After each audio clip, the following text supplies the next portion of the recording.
Bienvenue dans le Feel Better Podcast. Je m'appelle Colline et mon but est de créer une communauté au sein de laquelle on prône l'amour de soi et l'épanouissement personnel. Dans ce podcast, on parlera d'émotions, de relations et d'introspection. Et j'espère pouvoir t'apporter quelques clés pour t'aider à mieux te connaître, à mieux t'accepter et à construire la vie que tu veux et que tu mérites. Bonjour à tous et bienvenue dans ce 8e épisode du Feel Better Podcast. Je voudrais m'excuser d'abord pour la voix, j'ai eu le rhume toute la semaine et j'espère que ça s'entend pas trop et qu'elle est pas trop nasillarde, mais je voulais pas rater une occasion de vous enregistrer le podcast d'aujourd'hui. Donc aujourd'hui, on va parler de comment faire pour vivre sa vie sans regret, autrement dit, comment on arrive à vivre sa meilleure vie. Et j'ai envie de commencer par définir ce que veut dire vivre sa meilleure vie, parce que je pense que de nombreuses personnes pensent que ça veut dire être 100% du temps heureux. Et ça, les amis, je pense que c'est impossible. Je pense que la vie, c'est toujours du 50-50. Il y a des moments durs et il y a des moments beaux pour tout le monde. Et de toute manière, on ne pourrait pas profiter à fond des beaux moments s'il n'y avait pas aussi des mauvais moments. On a toujours besoin d'un équilibre. Je pense que c'est important de commencer par ça, parce que si vous êtes toujours à la recherche de ce qui vous rendra 100% heureux, vous allez vous épuiser et vous allez rater beaucoup de belles choses dans votre vie parce que vous vous demanderez ce qui ne va pas chez vous, pourquoi vous n'en êtes pas arrivé là. Donc clairement, dans cet épisode, on ne va pas parler d'aller toujours chercher plus loin à la recherche d'un bonheur parfait qui n'existe pas. Dans cet épisode, on va parler d'accepter de vivre toutes ses émotions à fond, aussi bien les bonnes que les moins bonnes, et on va parler d'écouter sa petite voix, son cœur ou son intuition, peu importe comment vous souhaitez l'appeler. Parce que je crois que vivre sa vie sans regret, c'est avant tout la vivre à fond. Et donc vivre ses émotions intensément, toutes ses émotions. Il faut être prêt à avoir le cœur brisé si vous voulez trouver l'amour. Il faut être prêt à échouer un nombre incalculable de fois si vous voulez le succès. Il faut être prêt à ressentir la peine et la douleur pour ressentir pleinement la joie de vivre et le bonheur. Autrement dit, si vous voulez vivre pleinement, sans regret, vous devez apprendre à sortir de votre zone de confort. Il faut être prêt à risquer ce que vous avez déjà pour avoir ce vers quoi votre cœur tend. Le fait est qu'en général, on est assez doué pour ignorer ce vers quoi notre cœur tend, justement. Cette petite voix à l'intérieur de nous qui nous appelle à plus grand, à plus profond. Cette petite voix qui sait, elle, ce qui est bon pour vous. Certaines personnes pensent même qu'elles n'ont pas d'intuition. Et si c'est votre cas, soyez sûr que c'est faux. Vous êtes juste devenu extrêmement doué pour l'ignorer. Si on préfère ignorer cet appel, c'est souvent parce qu'on préfère se persuader qu'on est bien dans cette relation, dans ce job, dans cette maison, dans cette ville, entouré de ces personnes, parce que c'est ce qu'on attend de nous. Après tout, quand on a un job qui paye les factures et nous permet d'avoir un toit, ou lorsqu'on est en couple avec quelqu'un, on a déjà de la chance. Donc on devrait se satisfaire de ça, pas vrai ? On a l'impression que ne pas se satisfaire de ce que l'on a déjà fait de nous des gens ingrats. Mais est-ce que c'est vraiment le cas ? Pourquoi est-ce que vous n'auriez pas le droit d'avoir envie d'autre chose ? On n'a qu'une vie, pour autant qu'on sache. Alors ne la gâchons pas à essayer de rentrer dans le moule pour plaire aux autres. Et attention, comme je le disais au début, je ne suis pas en train de dire que vous devez systématiquement chercher mieux ailleurs. Si vous avez déjà trouvé cette relation ou ce job où vous savez intimement que vous êtes exactement là où vous devez être, vous avez gagné, profitez-en évidemment. Vous savez, parfois on se retrouve dans une situation et on a l'impression que tout est à sa place. C'est comme un petit havre de paix qu'on s'est créé dans le chaos de notre vie. Et c'est une bénédiction. Et en général, pour arriver à cette situation, justement, on a dû quitter notre zone de confort à un moment. On a dû oser faire quelque chose qu'on n'osait pas faire. On a subi une transformation parce qu'on a répondu à l'appel de notre cœur. Et pour revenir à cet appel, justement, on choisit souvent de ne pas l'écouter parce qu'on a peur qu'en sortant de notre zone de confort, on se retrouve vulnérable. On a peur de laisser la situation connue derrière nous parce que l'inconnu est effrayant, parce qu'on a peur de tout perdre. Mais on se ment à nous-mêmes. Et c'est en fait une situation extrêmement fatigante de passer son temps à se convaincre que notre situation actuelle est mieux que d'oser aller vers ce qui nous appelle. Ça demande énormément de résistance et de refoulement de ses émotions. Ça demande d'ignorer qui l'on est vraiment, au fond. Et quand on fait ça, quand on réprime une part de qui l'on est, on réprime en fait tout un tas d'émotions que l'on juge comme négatives. Et du coup, on réprime aussi les émotions positives. On réprime tout. C'est pas comme faire du shopping. On peut pas choisir nos émotions sur des étagères. Si on décide de ne pas ressentir la tristesse, la peur ou la honte, on décide de ne pas ressentir du tout. On met toutes nos émotions en sourdine. Et pour ne pas être malheureux, on finit par ne pas être heureux.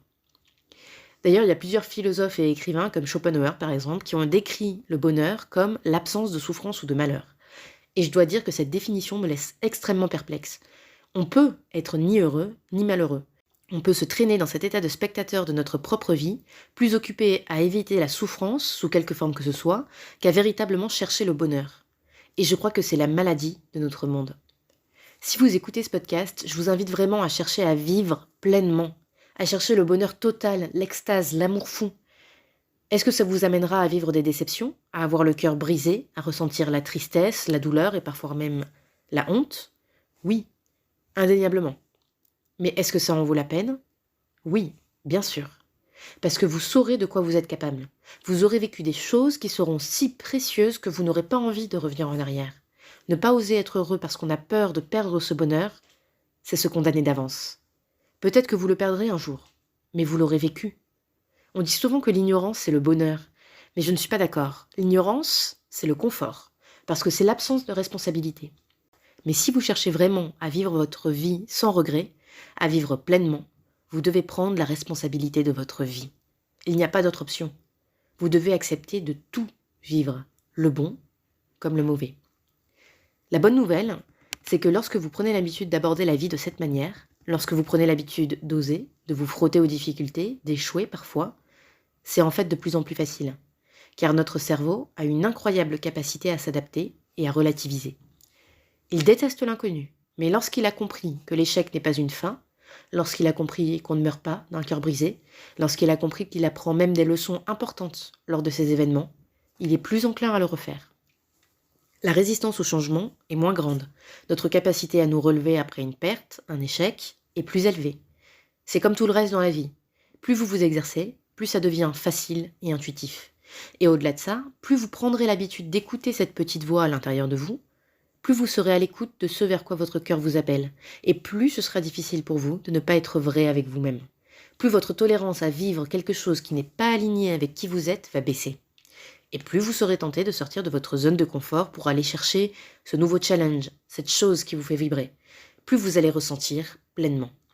Et ce qui est beau, c'est que ce nouveau challenge dans lequel vous voulez vous lancer, c'est le vôtre. Et il n'a pas besoin d'être compris par les autres. Pour certains, ce sera de monter les échelons des hiérarchies, de gagner plus d'argent et de faire prospérer leur business. Et pour d'autres, ce sera de vivre reclus, de s'installer dans une maison 100% autonome et d'abandonner leur job alimentaire pour, je sais pas moi, peindre toute la journée. Il n'y a pas de bonne réponse, simplement celle qui vous parle à vous. Je crois que la question que l'on devrait se poser, c'est si je regarde en arrière, que s'est-il passé les 10 dernières années, les 5 dernières années, ou juste l'année dernière? Est-ce que j'ai évolué vers une nouvelle version de moi-même? Est-ce que je suis plus en phase avec qui je suis? Est-ce que j'ai réalisé des rêves? Est-ce que j'ai accompli des choses qui m'ont permis de me rapprocher de ce rêve que j'ai? Est-ce que j'ai été heureux ou heureuse? Est-ce que j'ai su me relever des peines et des pertes que j'ai vécues et est-ce que j'en ai tiré quelque chose? Et si vous avez envie de répondre non à ces questions, surtout ne vous culpabilisez pas. Ne soyez pas dur avec vous-même. Il est toujours temps de changer les choses. Il n'est jamais trop tard pour changer de cap. Et vous avez toujours le pouvoir de changer votre vie. Ok, si vous êtes en train de faire autre chose ou que votre esprit a dérivé, je vous propose de revenir avec moi. Si vous avez la possibilité de fermer les yeux, j'aimerais que vous le fassiez, et que vous commenciez par vous poser la question suivante. Comment est-ce que je me sens vraiment? Pas comme quand vous croisez un collègue dans le couloir, que vous vous dites bonjour et que chacun demande ça va, sans vraiment attendre de réponse et que vous répondez oui mécaniquement, alors que l'autre a déjà fait demi-tour. Non. Plutôt le genre où vous prenez 1 minute pour simplement respirer et regarder à l'intérieur de vous. Quand vous demandez comment je vais et que vous prenez effectivement le temps d'y réfléchir. Quelle est la première pensée qui vous vient à l'esprit? On prend rarement le temps de se poser cette question, n'est-ce pas? On n'a d'ailleurs pas toujours envie d'y répondre. Mais c'est justement quand la réponse n'est pas plaisante qu'il faut savoir se le dire. Le but n'est évidemment pas de vous rendre misérable, mais de vous aider à identifier qu'il est temps pour vous d'avancer vers quelque chose de nouveau. De faire de nouveaux projets, de vous sortir de cette situation qui ne vous rend pas heureux ou heureuse. Et une fois que vous avez répondu à cette question, la suivante, c'est qu'est-ce qui va bien et qu'est-ce qui ne va pas bien? Faites une liste pour les deux. La liste des choses qui vont bien va vous aider à vous rappeler qu'il y a du positif dans votre vie, à vous rappeler qu'il y a des choses pour lesquelles vous pouvez être reconnaissant. Et ça n'a pas toujours besoin d'être quelque chose de super important. Ça peut être que vous aimez la ville dans laquelle vous habitez, que vous arrivez à faire pousser vos propres légumes sur un petit bout de jardin, ou que vous êtes la championne de la tarte tatin. Peu importe, tout ce qui vous fait sourire. La liste des choses qui vont moins bien, elle est là pour vous aider à identifier les zones de votre vie où il est temps de faire du ménage, d'ouvrir en grand les fenêtres et d'apporter un vent de nouveauté. Soyez spécifique. Qu'est-ce qui ne va pas? Qu'est-ce qui ne vous plaît pas? Et surtout, qu'est-ce que vous pouvez faire pour que ça change? J'ai écouté un épisode du podcast de Brooke Castillo l'autre jour, et elle utilise une métaphore que j'aime bien. Elle parle des challenges qui se présentent à nous comme des montagnes. Il y en a plusieurs autour de nous. Il y en a des petites, facilement accessibles, et puis des grandes, pour lesquelles il va falloir travailler dur. Et c'est tentant de se lancer sur la petite montagne. C'est tellement plus confortable. Mais la question qu'il faut se poser à ce moment-là, c'est quelle est la vue que j'ai envie d'avoir quand j'aurai atteint le sommet? Quand j'aurai gravi la montagne, quelle version de moi-même j'ai envie d'être devenue? Plus la montagne est haute, plus le travail sera long, plus je vais apprendre de choses et plus je vais développer ma force. Force au sens force de résilience et force de volonté. L'idée n'est pas de chercher un chemin difficile pour le plaisir de faire quelque chose de difficile. L'idée c'est d'oser prendre ce chemin difficile parce qu'en haut de la montagne, vous savez que vous trouverez ce qui fait chanter votre cœur. Et j'aime beaucoup cette image, elle renvoie justement à la notion d'oser écouter ce que vous dit votre cœur, même si la route pour y arriver semble difficile et pleine d'embûches. Et je pense que la leçon importante là-dedans, c'est aussi que le chemin compte tout autant que l'arrivée. Parce qu'en affrontant ces difficultés, peu importe le résultat, vous allez apprendre des choses. Vous allez devenir une autre version de vous-même. Et peut-être que vous n'atteindrez pas le sommet que vous vous étiez fixé. Peut-être qu'en prenant ce chemin, vous allez découvrir un autre sommet qui vous appelle encore plus. Peut-être que vous allez être obligé de redescendre à un moment donné, que ça va être dur pour vous d'avoir fait tout ce chemin et de devoir faire demi-tour parce que la route est bloquée. Mais peut-être qu'en redescendant, vous allez trouver un autre chemin, vers une autre montagne. Et c'est ça la beauté de la vie. Quand on ose se lancer dans l'inconnu, on ne peut jamais être sûr que l'on atteindra ce que l'on souhaitait en se lançant dans ce voyage. Mais si on est attentif, on se rend compte que la vie nous offre toujours des alternatives, des nouveaux voyages, et quand on se retourne pour regarder les kilomètres parcourus, on constate qu'on n'est plus la même personne, que ce voyage nous a transformés, et que malgré toutes les déceptions et les virages, on a fini par trouver quelque chose de beau, peut-être d'encore plus beau que ce pourquoi on était parti initialement. Je crois que pour vivre sa vie pleinement, finalement, il faut oser avoir foi en un avenir meilleur. Et il faut oser croire qu'en continuant de mettre un pied devant l'autre, les opportunités vont se créer et le brouillard va se lever. Et je terminerai en disant qu'on a tous tendance à sous-estimer notre propre valeur, nos propres rêves, alors j'aimerais vous dire que votre rêve est possible. Ce projet, cette étape dont vous avez peur, qui vous semble impossible, vous avez la force et le courage nécessaires pour la traverser. Et votre rêve a de la valeur, peu importe ce que les autres en disent autour de vous, ou ce que vous imaginez que les autres en diront. Personne ne sait à votre place. Et si vous voulez vivre quelque chose d'extraordinaire, vous devez faire quelque chose d'extraordinaire. Et donc, vous allez déranger des gens.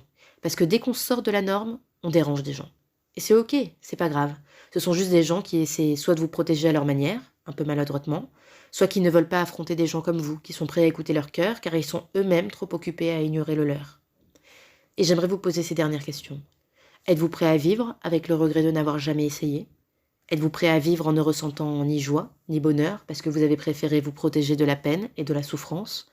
Êtes-vous prêt à n'être que spectateur de votre vie pour rester dans le confort de l'ignorance et éviter toute prise de responsabilité ? Ou êtes-vous prêt à ressentir pleinement, bon comme mauvais, et vivre pleinement, grandir, évoluer et accéder à cette vue, à couper le souffle dont vous rêviez depuis longtemps, fatigué, transformé, mais heureux ? Ok, si je devais résumer les principaux messages de cet épisode, je dirais vivre sa vie sans regret, pleinement, ça n'est pas chercher à être heureux 100% du temps. C'est accepter de vivre toutes ses émotions, bonnes ou mauvaises, pleinement. En 2, la clé pour vivre sa vie sans regret, c'est d'écouter son cœur, ou son intuition, ou sa petite voix. C'est elle qui nous guide vers ce qui nous anime. Si pendant ce podcast vous avez pensé à quelque chose qui vous fait peur, ou que vous pensez impossible, c'est probablement ce que vous devez creuser. Et en 3, il y aura toujours des hauts et des bas. Mais si vous osez sortir de votre zone de confort et aller vers ce qui vous appelle, vous allez changer de point de vue sur votre vie. Vous allez prendre de la hauteur et vous rendre compte que la vie est bien plus belle de là-haut, même si les bas sont toujours là. Voilà, j'espère que cet épisode vous inspire à creuser un peu à l'intérieur de vous, à vous demander comment je vais, vraiment, et à écouter votre cœur pour savoir quelle est la prochaine étape pour vous. Si vous avez aimé cet épisode, n'hésitez pas à vous abonner et à laisser un petit commentaire directement sur la plateforme d'écoute que vous avez choisie ou sur la page Instagram de la Feel Better Community. Et si ça vous intéresse de rejoindre la communauté, vous pouvez cliquer sur le lien dans la description de l'épisode. Vous avez droit à la newsletter hebdomadaire ainsi qu'à un petit guide 100% gratuit pour vous aider à analyser vos émotions. En attendant, je vous dis à la semaine prochaine, je vous embrasse, prenez soin de vous et à bientôt.